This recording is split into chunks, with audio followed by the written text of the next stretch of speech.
गेहूं के उत्पादन में देश में प्रथम स्थान रखने के साथ ही अपना उत्तर प्रदेश अब गेहूं आधारित प्रसंस्कृत उद्योगों में भी बनेगा number 1। Uttar Pradesh roller flow millers association की 61वीं वार्षिक साधारण सभा का आयोजन आज लखनऊ के ताज होटल में किया गया, जिसमें मुख्य अतिथि के रूप में उत्तर प्रदेश सरकार के वित्त मंत्री सुरेश खन्ना व विशिष्ट अतिथि के रूप में मुख्य सचिव मनोज सिंह मौजूद रहे।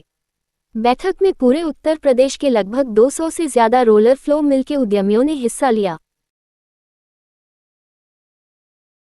मेरा नाम दीपक कुमार बजाज, मैं UP roller flour mill association में वाइस प्रेसिडेंट। सर, जिस तरह से आज बैठक हुई है फ्लोर मिलर्स की, क्या क्या समस्याएं आप लोगों ने चर्चा की और किन तरह से आश्वासन दिया गया कि उनको दूर किया गया? देखिए, आज हमारी एजीएम थी और UP roller flour mills association को आज 61 साल हो गया। ये 61वीं एजीएम थी, तो काफ़ी पुरानी संस्था है जो रोलर फ्लोर मिल के हितों के लिए कार्य करती रहती है। आज एजीएम में मुख्य अतिथि के रूप में माननीय वित्त मंत्री सुरेश खन्ना जी आए थे और हमारे गेस्ट ऑफ ऑनर के रूप में जो है मुख्य सचिव श्री मनोज कुमार सिंह जी आए थे। देखिए, अगर बात हम लोग करें, जो हमारे प्रधानमंत्री जी का संकल्प है कि देश को 5 ट्रिलियन इकोनॉमी तक ले जाना है और हमारे माननीय मुख्यमंत्री जी का जो संकल्प है कि उत्तर प्रदेश की इकोनॉमी को $1 ट्रिलियन बनाना है, तो इसमें कहीं ना कहीं जो है फूड सेक्टर का महत्वपूर्ण योगदान होगा। हमारा roller mill association Uttar Pradesh में, जो कि पूरे भारतवर्ष की 1/3 मिलें केवल उत्तर प्रदेश में हैं, उनके हितों के लिए संकल्पित है।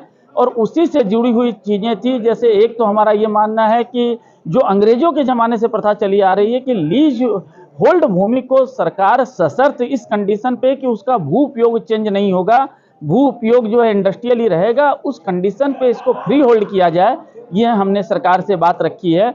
उसके अलावा जो है जीएसटी में तमाम विसंगतियां हैं। हमारा मानना है कि फ्लोर मिल स्पेयर पार्ट्स और मशीनरी पे 18% जीएसटी लग रही है, जबकि इस इंडस्ट्री को गेहूं पे कोई इनपुट नहीं मिलता है, तो एक तरह से ये इसकी कॉस्ट में ऐड हो रहा है। तो हमारा ये कहना था कि इसको सरकार जो है ध्यान दे, इसको कम करे या माफ करे।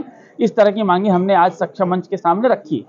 फ्लोर मिल मालिकों से क्या कहना चाहेंगे?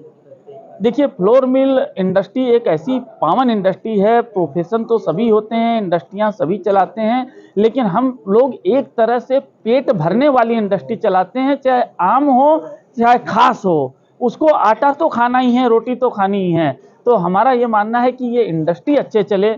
और जिस तरह से 1/3 इंडस्ट्रियां आज उत्तर प्रदेश में पूरे भारतवर्ष की हैं, गेहूं में हम नंबर 1 पे हैं उत्पादन करने में, लेकिन अगर फ्लोर मिल इंडस्ट्री की हम लोग बात करें तो हम लोग तीसरे स्थान पे हैं। तो हमें ये तीसरे से पहले स्थान पे पहुंचना है। हमारा ये प्रयास है और हमारी एसोसिएशन भी इसी रूप में जो है कार्य करना चाहती है। ये पूरे 75 जिले जो उत्तर प्रदेश के हैं और वहाँ से एक एक मिलर इस सभा में आया है। ये हमारे एसोसिएशन की एनुअल जनरल मीटिंग होती साल में एक बार, क्योंकि हमारी संस्था 61 साल पुरानी है और आज 61वीं उसकी एजीएम थी। उसमें शिरकत के लिए प्रदेश के तमाम जिलों से हमारे मेंबर मिलर्स यहाँ पे आए। सर, शासन के मंत्री भी आए थे, उनको क्या समस्याएं अवगत कराई गई और किन बिंदुओं पर चर्चा हुई? हमारी देखिए, जो इंडस्ट्री की एसोसिएशन है उसका मकसद ये है कि इंडस्ट्री के हितों की रक्षा करे और आने वाली समस्याओं को सरकार के बीच में रखे और उसका उनसे मार्गदर्शन ले। मुख्यतः 4 समस्याएं थी। इसमें एक तो जीएसटी को लेके थी कि जो आटा मैदा पे जीएसटी लगाने की बात चल रही 25 किलो से ऊपर, उस पर हमने उनसे रिक्वेस्ट करी है कि इसको जीएसटी से एग्जेम्प्ट रखा जाए।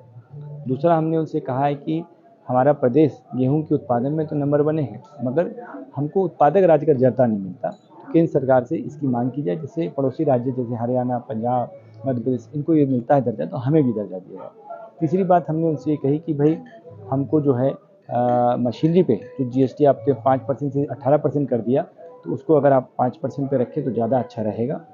और चौथी बात हमने उनसे कही है कि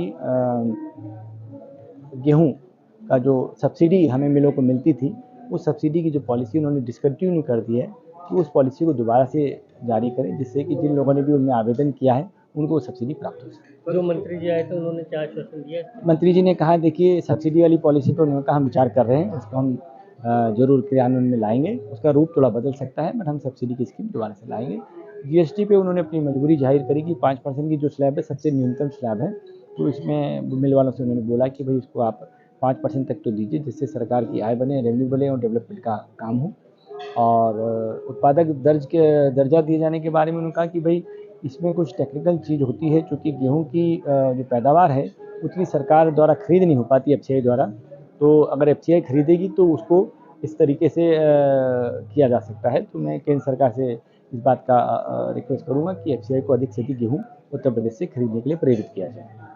और जो चौथी बात है 5% की, 18% को 5% की, तो उस पर उनका मैंने उसको ऑलरेडी कमिश्नर साहब को रिकमेंड किया है, तो हो सकता है कि हम इसको जल्दी आप सर GST की बात कर रहे हैं, जिस तरह से GST की बात करें तो फ्लोर में जो पैकिंग करके सामान देते हैं, जो लेवलिंग करके सामान देते हैं, उस पर GST लग रही है, पर विदाउट पैकिंग पे तो GST कोई नहीं।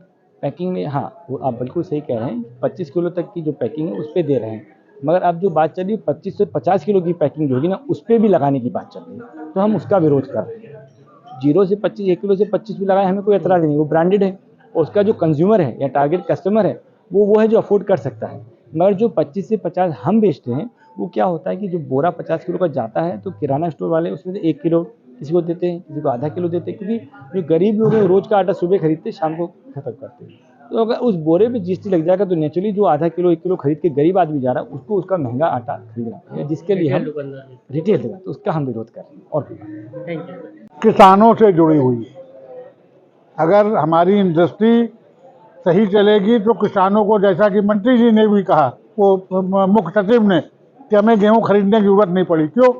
क्योंकि फ्लोर मिलर ने MSP से ज़्यादा भाव पर गेहूं खरीदा, तो इसलिए किसानों को अच्छा भाव मिला। तो जितनी सुविधा या जितना प्रोत्साहन मिलेगा इंडस्ट्री को, फ्लोर मिल को, उतना यहाँ का किसान भी प्रॉस्पर होगा, क्योंकि उसको अच्छा प्राइस मिलेगा। तो हम लोग नई टेक्नोलॉजी अपनाएंगे। नई स्टोरेज की बात की कि स्टोरेज अगर आप लोग करेंगे तो उसमें आपको कुछ बेनिफिट मिल जाएंगे। तो सरकार का तो रुख है कि इस तरीके के कार्य को बढ़ाया जाए, जिससे कि किसान को भी फायदा हो, आम जनता को फायदा हो, आटा भी उनको सही मूल्य पर मिले। तो हम लोगों का भी उद्देश्य यही है।